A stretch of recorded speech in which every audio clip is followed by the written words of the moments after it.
Welcome to the Impactful Engineer Project.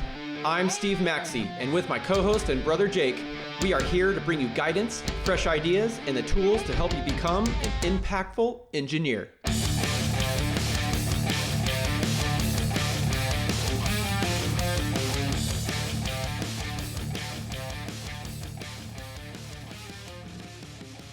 Engineers don't fail because they lack technical skill. They fail because they never learn how to lead, communicate, and take ownership. This is the Impactful Engineer. We give you the blueprint for career excellence, not textbook answers. I'm Steve Maxey, a senior manager in product development, and I'm here with my brother Jake, owner and principal engineer at NLS Engineering. If you're done with the status quo and ready to take control of your career, then you're listening to the right show. Hello, Jacob. Very good. Love it. Let's get to it. Welcome back. Yeah. It's good to be back, man. You know, a nice long trip from China, traveling the world. But yeah, I saw the Great Wall for the first time. That was awesome. Highly recommend. Yeah. Did you try and climb it? We actually hiked probably like the equivalent of I don't know, 3-4 miles, something like that on top, and it was brutal. Like my legs were hurting for days. You do not just stay flat. Yeah. No, the landscape it's not flat at all. Yeah. So at least this section of the wall, it's like up and down. So it's north of. Could you imagine so. building it? Gosh. Oh, I know. I mean, that was like going through my head the entire time. I was like, how the heck did they build it up here? Yeah. But yeah, crazy. It was rad.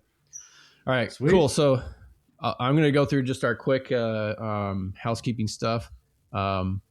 We just have a couple episode types. Basically, Jake and I, or Jake or I, we'll get on here and present a topic where we just want to hammer it out. We introduce the why and how around that concept and give you some tips to inspire some action. So real short and sweet typically, and that's what today's all about.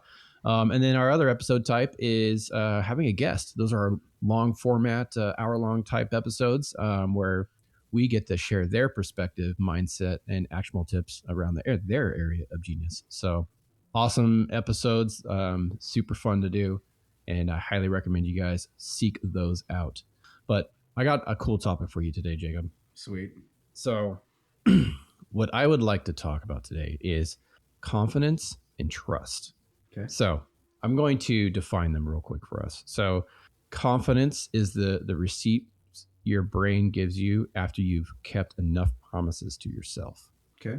All right. And trust, and this is how they're related, is the confidence in someone else's future behavior based on their past behaviors.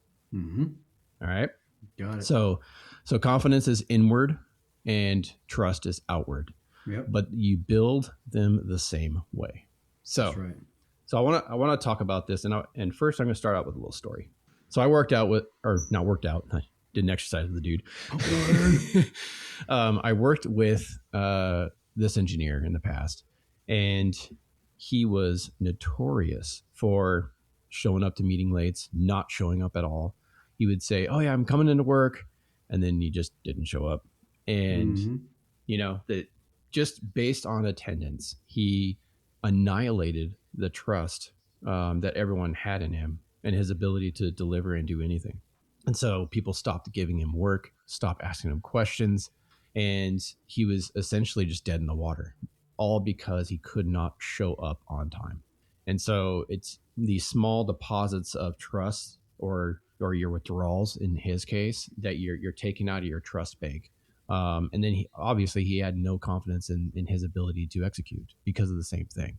So it's critically important that no matter how big and small, that you always follow through on what you say you're going to do. And if you are going to miss something, you immediately communicate it as soon as you can to whomever is expecting you to deliver, and say, hey, I can't make it by this time. I expect to take this much longer. And that maintains that trust in your ability to deliver, because they're like, hey, they figured it out early on that they couldn't deliver as they originally expected, but now I have a new deadline, and I know that they will deliver at that point in time. It's a constant management of the degree at which people trust you and that you trust other people. Yeah. Because you'll fail at stuff you will say things and then not be able to deliver because you cannot have control of all the variables all the time. Mm-hmm. But you can find patterns too, and I'm kind of getting into like just tactics here. But yeah. Like you can find patterns to what you say you're going to do and how much you deliver on it, um, and adjust what you say, adjust the expectations. That's just as good Mm-hmm. as being the fastest person, being the person that always does what they say they do. You know, you being able to communicate at what level you are operating at gives people everything they need to know to trust you and for Yeah. you to feel confident after you deliver. Because the more that you miss, the shittier you're going to feel. It's just the way it goes.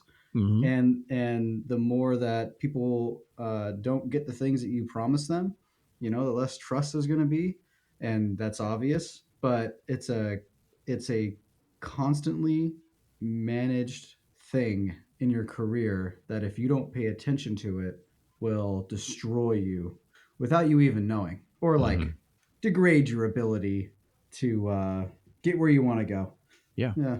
Yeah. I mean, and on the confidence side, like a lot of people are like, oh, I'm just not confident in that. Well, just do the task over and over and over, right? And you will start seeing a pattern of results. And then that's how you learn what to expect. And then that's how you build that confidence, right? And then people will see that same thing, right? You do things over and over and over again, and you start producing consistent results, and then they build trust in your ability to do that thing. I mean, it's a very Yeah, simple and there's concept, but different. Well, like that's when people are thinking in their head right now. Yeah, fake it till you make it. Like, yeah, like exactly. you just want to kind of want to align the stakes into your favor as much as possible. Like, don't fake it till you make it um, in certain arenas. You know, do that when you're in a safer zone. Mm-hmm. So, like, if I don't want to fake it till I make it. Um, Negotiating contracts and trying to win projects like that would suck because uh, while I would learn a lot and just by participating, that's how you learn. I don't have an infinite bank account that will just back me up until I get good at it, Mm-hmm. you know, and then I'm increasingly reducing the trust that the uh, industry has of me the more that I try to practice or fake it till I make it. So I'm creating this because I'm a little fish in a big pond right now, or not such a big pond, but a little pond, like a medium sized pond, and so I'm trying to work my way up into a big fish in the medium size before I jump into the really big pond and start all over again Mm-hmm. as the small fish, right? So it's like I don't want to muddy up that pond before I'm good at it, and then there's nothing left. It's like, oh, there goes Jake again, you know. But I'm good at it now, I swear. So you want to and that's the whole progression of your career. So, but it's something to keep in mind, like build confidence in yourself and trust in others, um, while the stakes are kind of low, you know, Yeah. and then, yeah, I Yeah. think they get it.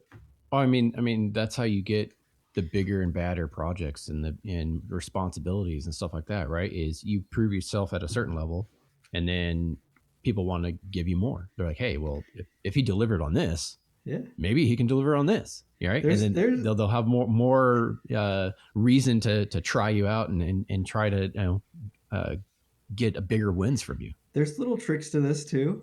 You can borrow both of these. Mm-hmm. You can borrow confidence and you can borrow trust and leverage it to your advantage. Yeah. So like you could borrow someone else. It's like, so like Steve, you're the guy that delivers all the time, and it's like, hey Steve, you want to partner with me on this project, and I'm the front person, and you just tell me the schedule, you tell me what you need to know when, and you're kind of just putting the pieces in place, and then you're the one that's actually Steve's the one that's delivering. I'm the one that's client facing, and then they're gonna look at me and go, man, they know their stuff, right? All the Yeah. while I'm learning, Mm-hmm. watching Steve's move. Steve, why did you say this? And why did you give yourself this much time? And what's with these questions? Is there a strategy behind it? And you're learning. Yeah. So Yeah.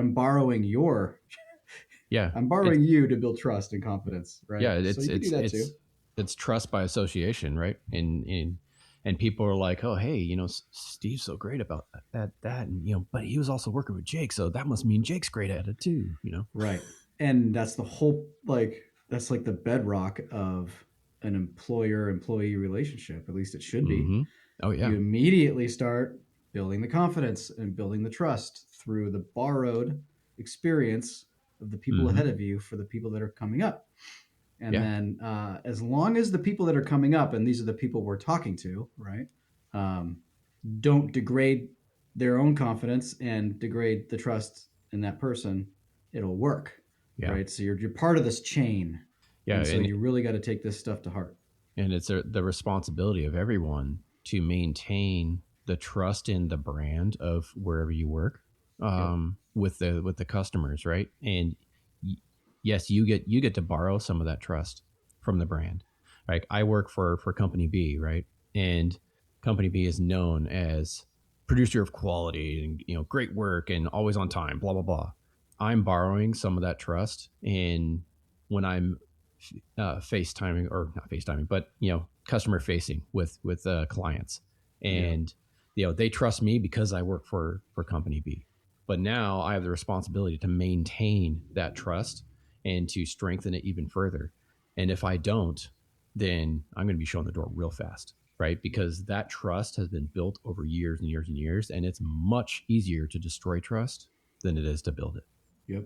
And this is very front of mind for me while building NLS. I have to spend the years laying the groundwork, building the trust, building the brand.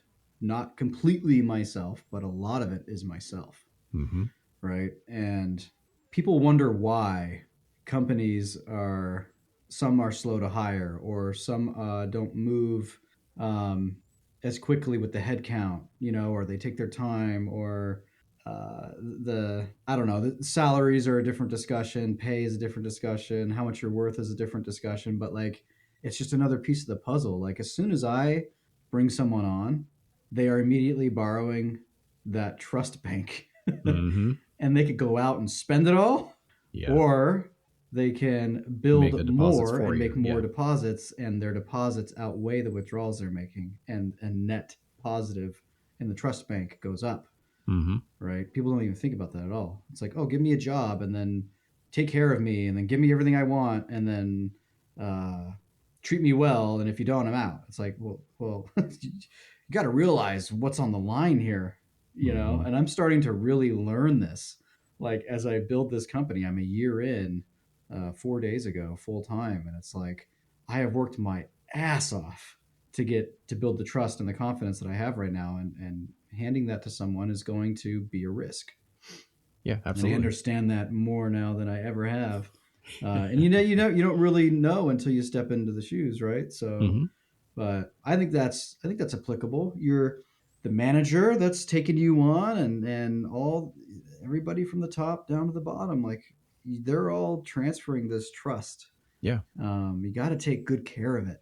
And so Yeah. your guy in the beginning in your story that was showing up late or never showing up, or like said that they would be there but then they wouldn't, and then eventually probably just stopped promising anything, that's just draining the trust. And then that's when obviously it's like, oh shit, we got to make a change and we got to get rid of this person or whatever it is, right? Mm-hmm. Or try to address it with them like, hey, what's happening? Yeah. um, but that's where all this fits in. Yeah. And just think of like you have to be a steward of whatever company you work for. And because you are the face of that trust.